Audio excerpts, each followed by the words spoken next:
I beg of you, dear friends, if you've not yet experienced the full events of Ragnarök, spoilers are coming. Vanaheim is a very large realm, but it was the most ambitious realm I think the studio's ever tackled. We wanted to do so much, and we did so much, and somehow we pulled it off.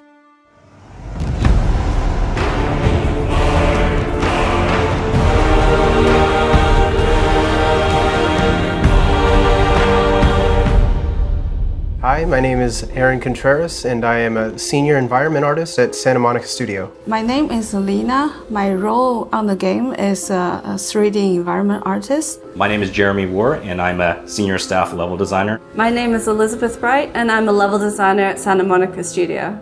Hi, my name is Christopher Lloyd, and I'm the lead visual effects artist. My name is Carol Williams. I am the level design producer on God of War Ragnarök. As a level design producer, I help create the world that you see in the games. We work very closely with the environment artists, VFX artists, lighters to really bring the world together. My role as a level designer, I get to create a lot of the really interesting and different gameplay spaces that the player gets to play through. Level designer will create the map already with some very simple environment. Our job is to make it pretty and make it real. So my role as a visual effects artist, if you made a cake, we would be the frosting. So we add the art on top of other art. For example, Kratos' blades, we do the fire on them. If there's weather, snow, magic, that's all visual effects.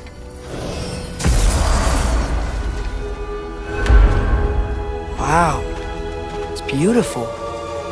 And, wet. It is also dangerous. We didn't really see much of Vanaheim in the previous game other than that little window in Freya's house.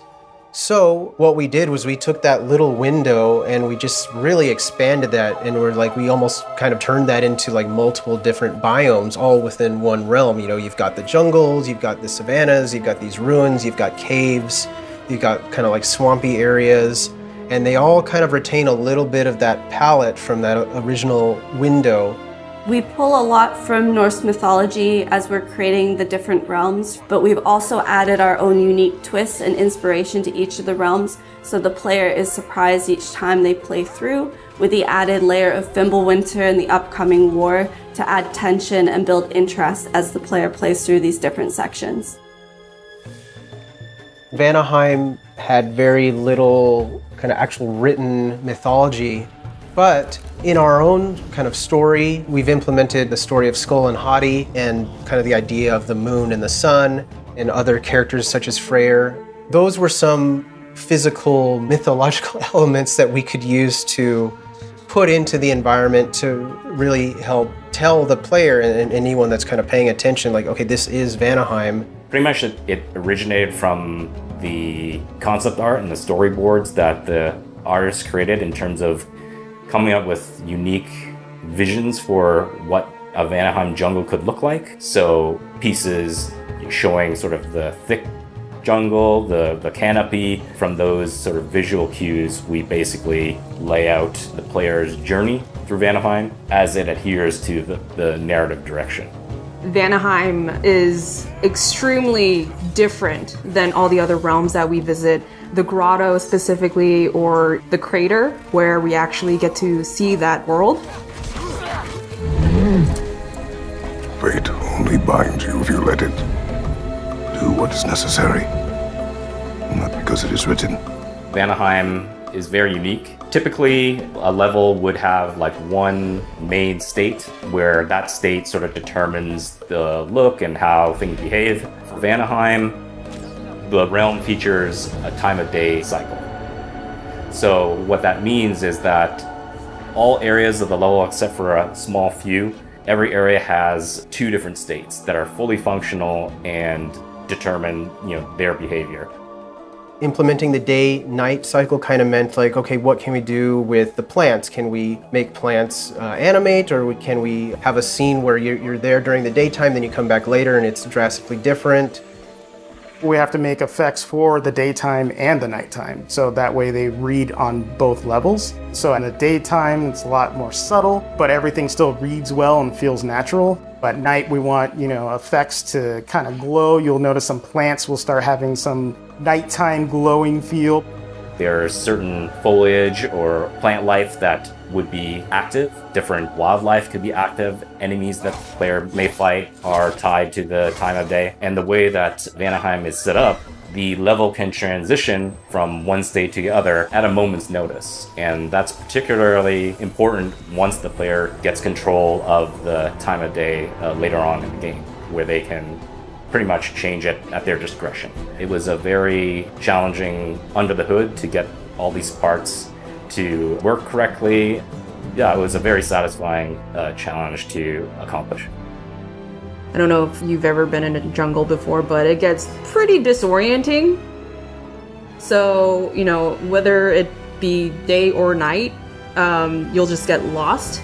And that's something that we've had to figure out how to help players get the direction they need.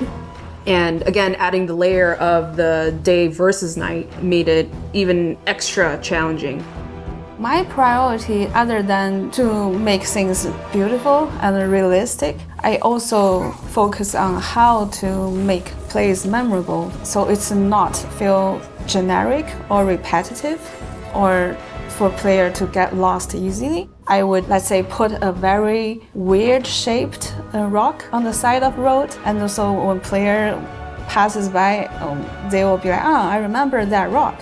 Or put a massive root that comes out from the ground, and that will have some impact to player. What we can do to help the player is kind of guide them through kind of environmental storytelling. We're also thinking about what other kind of elements can we put in there that kind of remind the player of the story, or of things that have happened, or maybe are foreshadowing things that are going to happen. If there's an enemy coming up that you've never encountered before, maybe there's some bones or some footprints on the ground or scratch marks, something to kind of indicate, something's coming that you weren't expecting. Our environment team is amazing, so we just get to sprinkle in effects everywhere, and especially for Vanaheim, where it's such a new and jungly place, you get to really put in cool little insects and different type of things in the air, and I think the team really did well at bringing that to life. Just in general, Vanaheim is just one of those realms that people haven't seen yet, so I'm just kind of excited for people to go through there for the first time and just explore, because there's a lot in Vanaheim. We're here. You live in a tree? Not in it. Below it. Hemele! Look! Having worked on the previous God of War game, on Freya's house and the forest and kind of the surrounding areas, I did spend a lot of time getting to know Freya's character, and on this game I did get to spend a lot of time with her there as well. So seeing her evolve from this character who is this humble, kind of secretive witch just living in the forest very peacefully, and then has her life kind of disrupted. You must be better than this.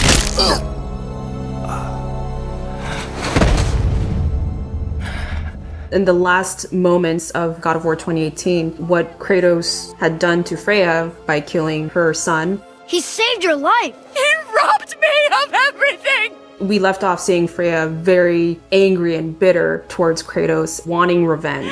Everything. We are discovering Vanaheim along with Freya because she hasn't been back to the realm in a long time. My village. I hardly recognize it. I used to play hide and seek with Freya in the crops. At harvest time, we'd dance and feast until the sun rose. Why did I have to come back here and be reminded of all this? We want to show sort of the decline that the realm has suffered in her absence, sort of the heartbreak that she would feel when she revisits areas that were once vibrant, that have now succumbed to Odin's forces and their occupation of Vanaheim.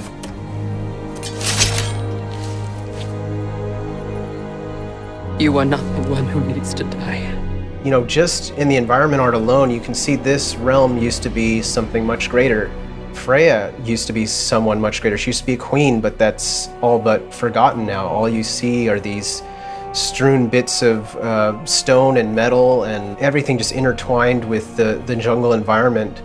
We want to sort of visually tell that story and sort of communicate that kind of pain that maybe she would feel on discovering, the destruction.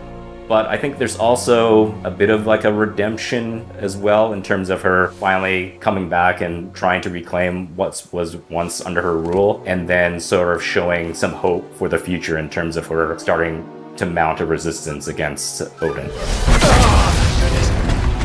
On your right! Just seeing everything put together, seeing what environments did with all the creatures and the animals and the plant life. My proudest moment with our game is just seeing all of it from start to finish coming to life. The people that worked so hard on it, they really worked hard to pull that world together, and it really shows in how fun it is, even how beautiful it is.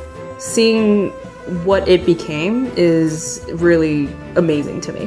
When designing a new realm, we definitely take player expectations into consideration, as we want to still surprise and delight the player by creating a new space that they have not seen before, but also still maintaining the high standard of quality that we've provided to them in previous realms. It feels good to see, once everything is put together, how much impact it really has. The last time I played it, it's fantastic, and I think people will really enjoy it.